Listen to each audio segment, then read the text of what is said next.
But the key point we wanted to make is there certainly was stripe rust around last year, and it did come in late, but yeah, they're not seeing it because their management's working, and stick with it. If they drop the ball on it, then we'll start having stripe rust issues again.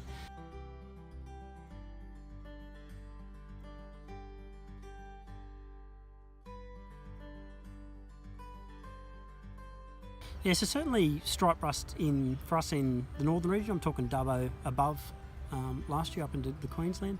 We didn't see a lot of stripe rust last year, and what I'm concerned about, I guess, is a bit of complacency amongst growers and agronomists that, because they didn't see it in 2016, that it's gone away.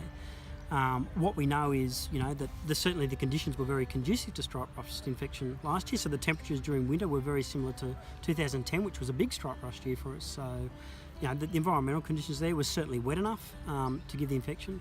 I think some of the key reasons why we didn't see as much rust is we didn't get that opening rain, so our autumn rainfall was down. It was quite dry around sowing, so we had those dual purpose wheat varieties, wedge tails, etc., went in a lot later than they normally go in, and normally they get infected in autumn and place pressure on our main season plantings if they're not treated. So that sort of delayed it.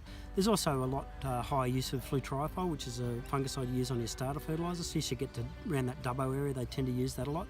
That certainly keeps it out well up to flag leaf emergence, so that takes the pressure out of the system.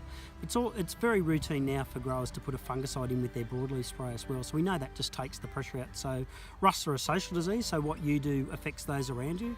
So if, as an industry widely, they control that early infection, they control an epidemic and delay it till much later in the season.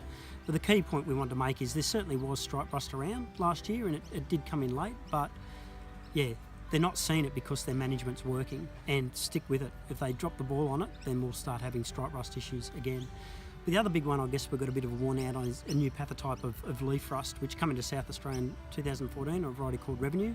It's certainly spread up to our region now, and we saw quite high levels in some commercial crops, so Condo, a variety called Condo around Dubbo, and certainly some reports this morning, some growers who had some issues in Spitfire in Queensland. So that pathotype's widespread. Pathotype means it's changed its virulence to some genes, and it's taken out some of the key leaf rust genes. So we've got varieties, our Spitfire, Impala, some of those varieties, Mitch, which isn't growing much anyway, become a lot more susceptible.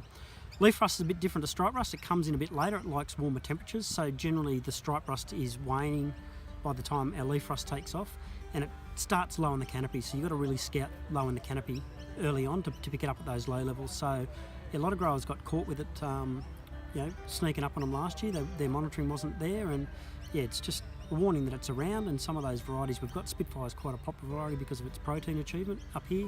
Need to keep an eye on and have a management plan in place. So certainly probably those on fertilisers, so the flutriafol on fertiliser may be less effective against leaf rust than stripe rust, because it comes in later, the leaf rust, so those chemicals will be waning in the plant. But certainly, same thing, stick to your management plan, protect the third leaf down, which is the GS 3031 spray, and flag leaves, which is the GS 39 spray. Do that in a preventative strategy and we won't have leaf rust issues either. Yeah.